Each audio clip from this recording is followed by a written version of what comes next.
Motive কেমন হবে তা আমি জানি না। তো ভিডিওটি করা হচ্ছে এনসিপির বিরুদ্ধে। তো বলতে পারেন যে এনসিপি আমার কী করছে, এনসিপি আমার কিছু করে না, কিন্তু আমার দেশের ক্ষতি করছে।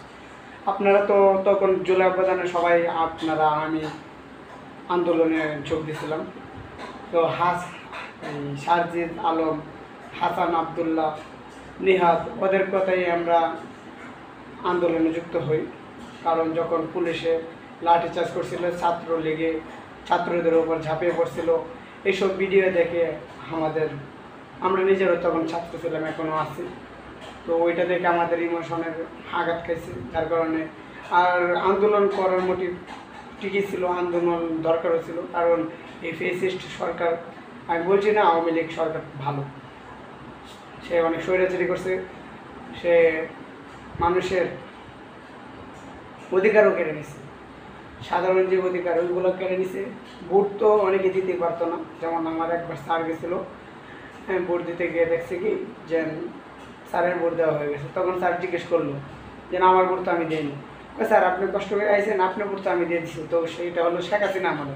তো এখন কি হচ্ছে বাংলাদেশে, এখন আপনারা দেখতে পাচ্ছেন কয়েকদিন পরে পরেই দেশে গণ্ডগোল, অত্যাচার, লুটপাট, মব সৃষ্টিকারী বেড়ে গেছে। আওয়ামী লীগ থাকাকালীন যেগুলো করতে পারে নাই তার এখন বর্তমানে রানিং অবস্থায় চলতেছে। তো এখন গোপালগঞ্জ নিয়ে আমার কথা, গোপালগঞ্জ কেন আওয়ামী লীগ নিষিদ্ধ হবে সেই নিয়ে ওগুলোকে আন্দোলন চলছে। এনসিপি সমাবেশ ডাকছিল, ওই জায়গায় সমাবেশ করতে দেয়নি গোপালগঞ্জবাসীদেরকে, গোপালগঞ্জবাসীরা।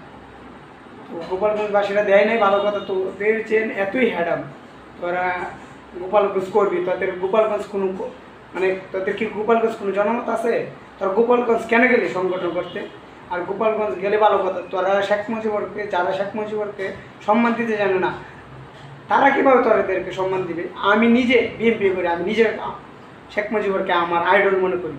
কেন মনে করি? শেখ মুজিবরের, হ্যাঁ একটা মানুষের হয়তো শেখ মুজিবর কিছু ভালো করছে, হয়তো 10% খারাপ করতে পারে, সে তো 90% দেশের জন্য করছে, ওই 90% অনেক। আর আমি বলি না যে একটা মানুষ 100% যে সঠিক থাকতে পারবে। কেন এখন তো আপনাদের পীর বাবা বসে গেছে, পীর বাবা কই, দেশ তো কন্ট্রোল রাখতে পারতেছে না। আমরা পীর বাবাদেরকে জিজ্ঞেস করেন দেশের অবস্থা এখন বর্তমানে কোন দিকে যাচ্ছে। ঋণ তো বাইরে বাড়তেছে, ঋণ তো কমতেছে না।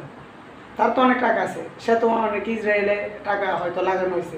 হয়তো এই কথাটা আমি যদি বলি তাহলে আমাকে বলবে যে প্রুফ দিয়ে দেয়, প্রুফও যদি আমি সংগ্রহ করে থাকি তখন কী করবেন, তখন আমার জেলে ভরে দেবেন। যেমন SS সাব্বিরকে জেলে আটকানো হয়েছে, সে একটা সাধারণ ইউটিউবার ছিল, সে কী করছিল, সে তত্ত্ব নিয়ে ভিডিও বানানোর অপরাধে তার বর্তমানে সে জেলা আছে নাকি মাইরা বলছে, ওটা ওরাই জানে, এটা আশা করি আমরা জানি না, ওটা একান্ত ওদের বিষয়।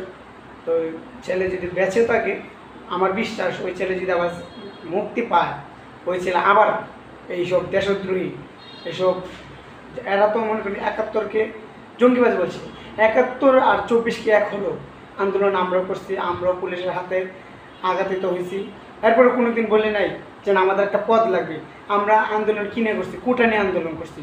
তো কোটানি আন্দোলন করার পর আমরা আন্দোলনে যখন সফল পাই, তখন যে যার স্থানে ফিরে আসছি। কই তখন তো হাসান আবদুল্লাহ, সারজিদ আলম, নাহিদ ইসলাম, আরও 1-2জনের নাম আছে, ওইগুলা নাম মুখস্থ করতে চাই না, ওদের নাম মুখে আনতে চাই না, কারণ এরা যেই অবস্থা বর্তমানে বাংলাদেশকে নিয়ে যাচ্ছে, এদের নাম মনে রাখতে আমি মনে করি যে এক ধরনের পাপ, এটার জন্য এদের নাম মুখস্থ করি না। তো এরা কয়েকদিন পর পর এরা বহিষ্কার নিয়ে কথা হয়। তাহলে তোমরা দেশকে লুটছই না, দেশকে কিছুই করতে পারতেছ না, তাহলে তোমরা পদত্যাগ করো না কেন? তোমরা পদত্যাগ কী করলে সমস্যা? আর একটা জাতি এদেরকে জিজ্ঞেস করার ক্ষমতা রাখে না, কিরি তোরা যখন আন্দোলন করছিলে তখন তো তোদের পকেটে টাকা ছিল না, এখন কীভাবে তোদের কাছে S25 আলট্রা স্যামসাং, এরপরে গাড়ি, তারপরে আইফোন, এইগুলা টাকা কোথা থেকে আসছে? তোদের বাপদাদা কি শিল্পপতি ছিল না? তোদের বাপদাদা স্বর্ণের ভার রেখে গেছিলো যা এখন বিক্রি করতেছে? আর কত হলো এনসিপি সভাপতি কে?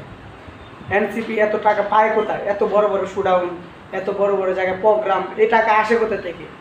এখন তো ঠিকভাবে দল ভালোভাবে বাংলাদেশে ঘোষণাই হয় নাই, এত টাকা আসে কোথা থেকে? তো সর্বফার্স্ট এটাই আমি বলতে চাইতেছি, যা করবেন বুঝে শুনে করবেন। দেশ যেভাবে ভালো থাকতে পারে, মানুষ মন যেভাবে ভালোভাবে চলতে পারে, মানুষের জানমাল ওইগুলা দায়িত্ব নিয়ে কাজ করবেন। সেটা দেশ আমাদের দেশ সবার, দেশে কোনো মব সৃষ্টিকারী থাকুক ওইটা আমি চাই না। আর সর্বশেষে এটাই যেন আপনারা যেটা ভালো মনে করবেন ওইটাই করবেন। আর ভিডিওটি আমি যেহেতু প্রথম করতেছি, হয়তো ভিডিওর মধ্যে কিছু ত্রুটি থাকতে পারে, কারণ আমি আবার মনে করেন যে এই রুলস লিখে আমি ভিডিও করি নাই, যা আসতেছে আমি তাই বলি।